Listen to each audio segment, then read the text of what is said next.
History is written by the victors, or so the saying goes. But what happens when history isn't written at all? What happens when our ancestors leave behind objects and structures so advanced, so completely baffling, that they shatter our entire understanding of human capability? Mainstream archaeology loves a neat, linear narrative. We crawled, we walked, we built mud huts, and slowly we invented technology. But history loves an anomaly. Today, we are diving deep into 7 ancient discoveries that modern science still cannot fully explain. Mysteries that leave the brightest minds staring into the dark, whispering one terrifying question: how is this even possible?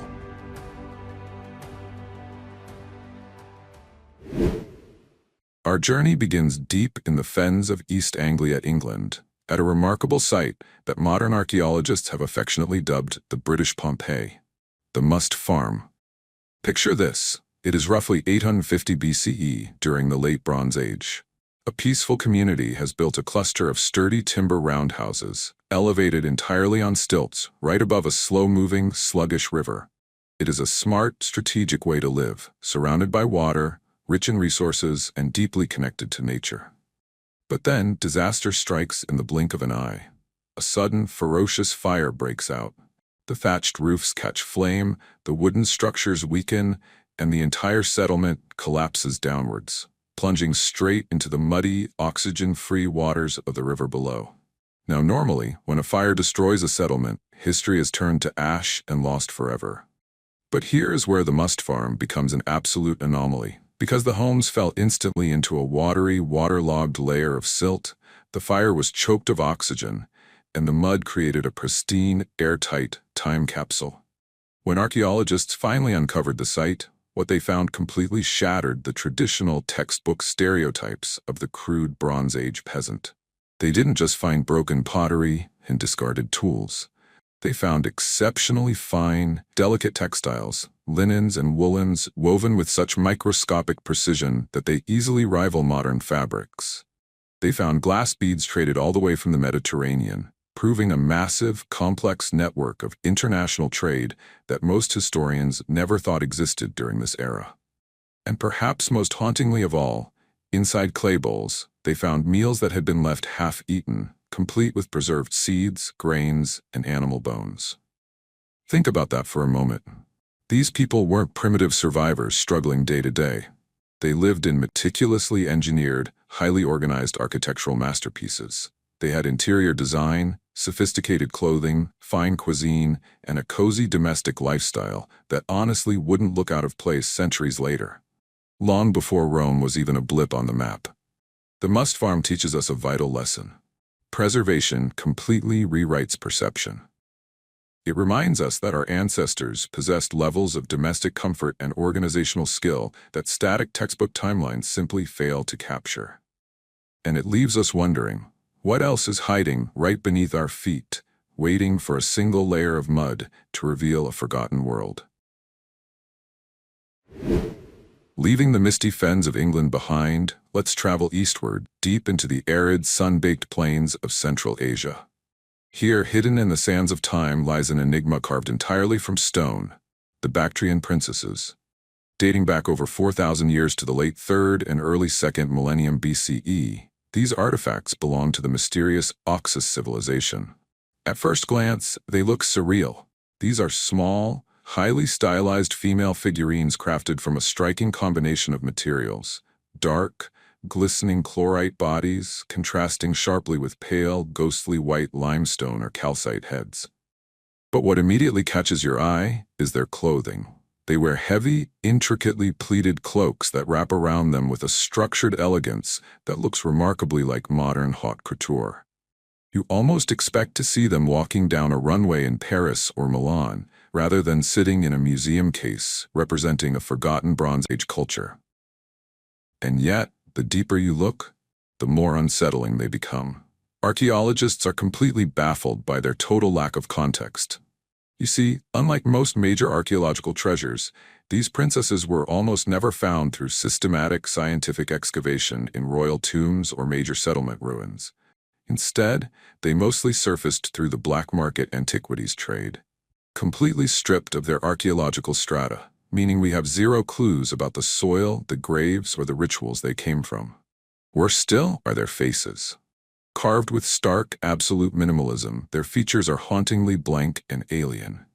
They feature prominent, sharp noses, deep-set eyes that seem to stare right through you, and mouths that are firmly sealed in a cold, eternal silence. They represent an entire, highly sophisticated civilization that mastered stone carving and metallurgy, yet left behind no written records, no royal names, no epics, and no explanation of who these women, or goddesses, actually were, or why they were made. The Bactrian princesses teach us a humbling lesson. Art without context is a mirror of our own ignorance. They prove that entire empires can rise to artistic greatness, master sublime techniques, and vanish entirely from the historical record, leaving behind only silent, beautiful silhouettes that challenge everything we think we know about the ancient world.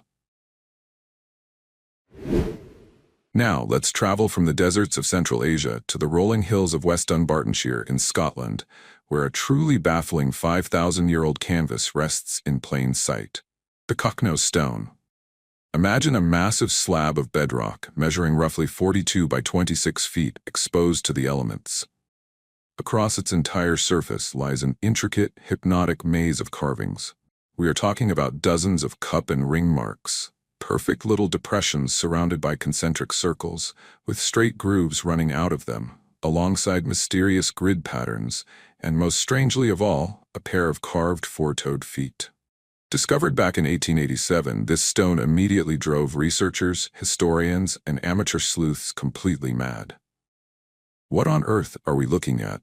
Are they ancient maps of the cosmos? Prehistoric astronomical charts used to track stars or eclipses? Could they be ritual spaces meant to communicate with spirit realms? Or maybe, just maybe, an ancient game board played by a lost society?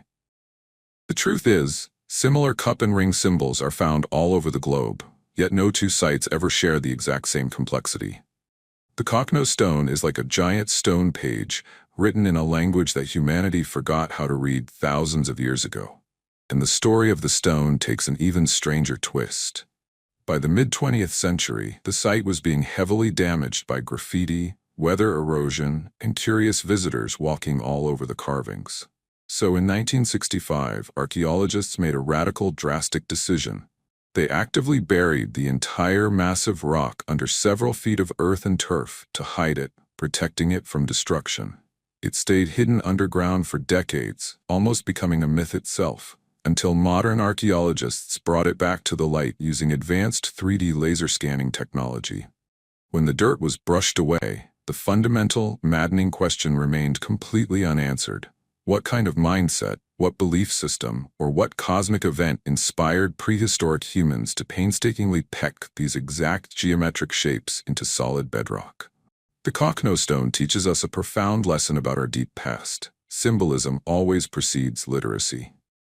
Long before humans wrote down words on paper or stone, they were already encoding complex, abstract ideas into the landscape around them.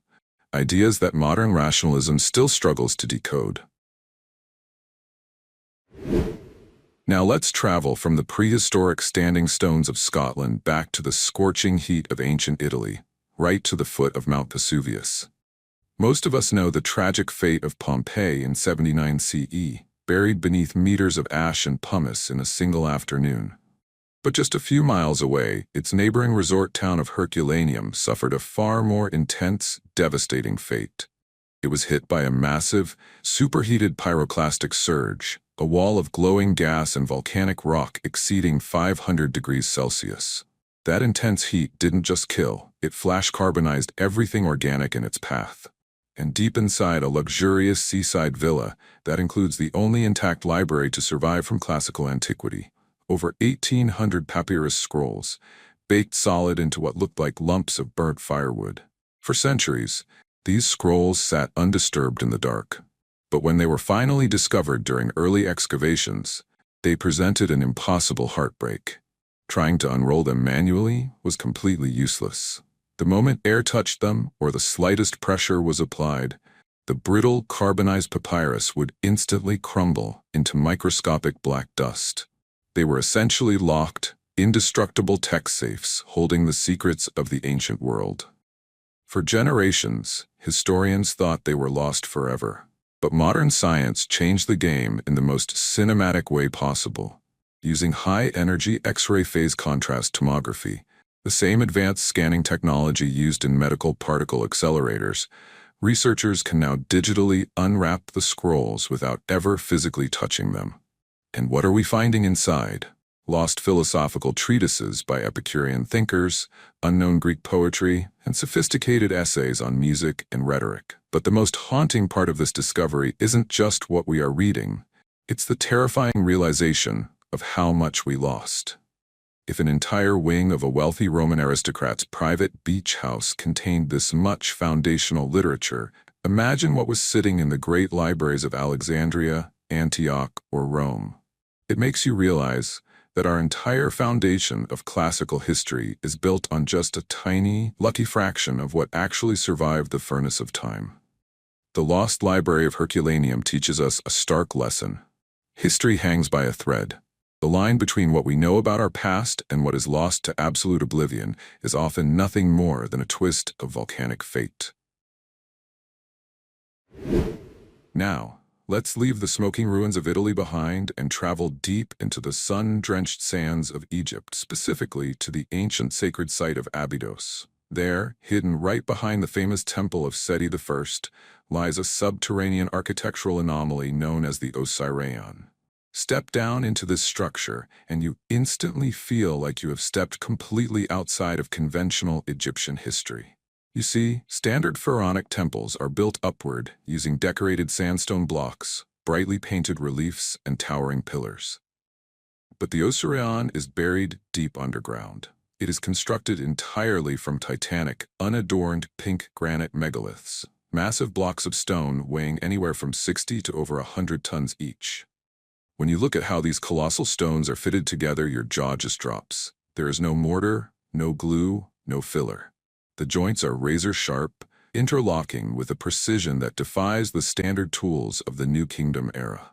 In fact, its stark, brutalist style looks nothing like typical Egyptian architecture. Instead, it bears an uncanny resemblance to the megalithic structures of the Valley Temple of Khafre, or even the Cyclopean stone walls found thousands of miles away in South America. And the strangest part? It sits completely submerged at the modern groundwater table. When you walk down the central stone pathway, you find yourself surrounded by a deep, permanent moat of dark, still water, with a central island holding massive granite pillars that support nothing at all. Mainstream archaeology officially dates the Osireion to the reign of Pharaoh Seti I, roughly 1300 BCE. But alternative geologists and dissident historians point out major flaws with that timeline. They argue that the site's extreme geological depth, its massive megalithic erosion patterns, and the strange geometric flower of life symbol etched onto one of its granite pillars suggest it belongs to a much older, lost pre-dynastic epoch, perhaps remnants of a forgotten civilization that predated the pharaohs entirely. The Osireion teaches us a vital, humbling truth. Architectural anomalies always defy neat dynastic labels. Megalithic engineering techniques often transcend the specific cultures that later inherited, claimed, or tried to repurpose them. Now let's travel from the subterranean water temples of Egypt to the vibrant spiritual heart of Kerala, India, where the magnificent Sri Padmanabhaswamy temple towers toward the sky. Dedicated to Lord Vishnu, this ancient temple has stood for centuries, wrapped in sacred legends and royal secrecy. But in 2011, the entire world woke up to a modern-day treasure hunt. Following a ruling by the Supreme Court of India, a special committee was ordered to break open the temple's long-sealed underground vaults to catalog its contents. What they found inside vaults A, C, D, E, and F absolutely staggered human imagination. Row after row of iron chests, clay pots, and wooden boxes filled to the brim with tens of billions of dollars in glittering wealth. Antique gold coins from Rome and Napoleon, heavy diamond-encrusted necklaces, solid gold statues of deities, and sacks filled with priceless rubies, emeralds, and sapphires. It was quite literally one of the largest archaeological treasure troves ever discovered in human history.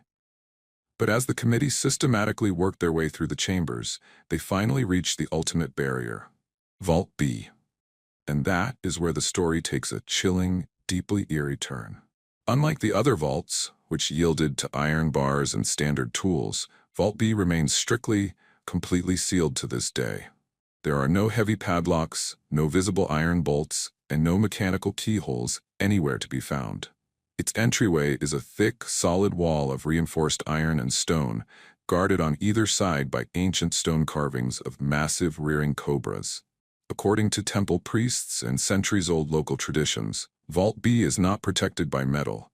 It is protected by a powerful, multi-layered spiritual and acoustic barrier. They claim that the vault was locked using a sacred, highly complex sonic chant known as the Naga Bandha mantra, invoked by powerful holy sadhus centuries ago. Legend warns that anyone attempting to force open the door without knowing the exact counter-mantra will unleash catastrophic, supernatural disaster upon the land. While modern materialists and skeptics naturally roll their eyes at curses and spells, something fascinating happened. Archaeologists, government officials, and even the Supreme Court committee quietly stepped back and decided not to force it open. Vault B teaches us a profound lesson. Some doors in this world are closed, not by metal, but by belief. It proves that cultural taboos, sacred architecture, and deep-rooted spiritual authority can sometimes wield a physical barrier far stronger than any modern security system ever could. We reach the final stop on our journey, and perhaps the most geometrically baffling object ever pulled from an ancient tomb. The year was 1936. Deep in the ancient necropolis of Saqqara, Egypt, a team of archaeologists was excavating the mastaba tomb of a high-ranking official named Prince Sabu, dating back to around 3000 BCE, right at the dawn of the First Dynasty. Inside the burial chamber, they uncovered a fragmented stone dish, but the moment they pieced it together, mainstream archaeology was thrown into absolute confusion. At first glance, it looks like an ordinary ritual bowl or decorative dish, but when you look closer, your mind completely breaks. The Sabu disc is carved from a mineral called meta-siltstone, a material so fragile, so delicate, and so notoriously difficult to shape that modern master stonemasons say it would instantly shatter if you tried to turn it on a modern lathe. Yet, 5,000 years ago, an artisan carved this stone into a shape that defies logic. It features a delicate, hollow central hub surrounded by three thin, curved lobes that sweep gracefully inward, curling like the petals of an exotic flower or the blades of an advanced industrial fan. The walls of the disc are paper-thin, curving in ways that have no practical use in primitive agriculture or daily domestic life. When alternative researchers and engineers first examined the Sabu disc, they gasped. It looks less like an ancient Egyptian artifact and more like an advanced ship's steering wheel, a high-speed fluid impeller, or an aerodynamic turbine valve component. What was its true purpose? Was it a sacred cult object whose symbolic geometry we've completely lost? Was it an artistic triumph meant simply to show off an impossible mastery of stone? Or is it evidence of an unknown, forgotten technology that somehow existed at the very birth of Egyptian civilization, only to vanish without a trace? To this day, no one has ever been able to satisfactorily replicate it using ancient tools or explain its precise function. The Sabu disc leaves us with a profound final thought. Form without function is the ultimate riddle. It reminds us that mastery of materials in antiquity often far outstripped our modern ability to understand why those materials were shaped that way, proving once and for all that history is a vast, open mystery, waiting for us to look closer. So, what is the ultimate takeaway? It is this: never mistake the limits of our current technology for the limits of human ingenuity. Every time science says that is impossible for that time period, the Earth whispers back, look closer. The past is not a silent museum of primitive mistakes. It is a dynamic, complex frontier filled with secrets we are only just beginning to unlock. Keep questioning the narrative, keep looking beneath the surface, and until next time, stay curious.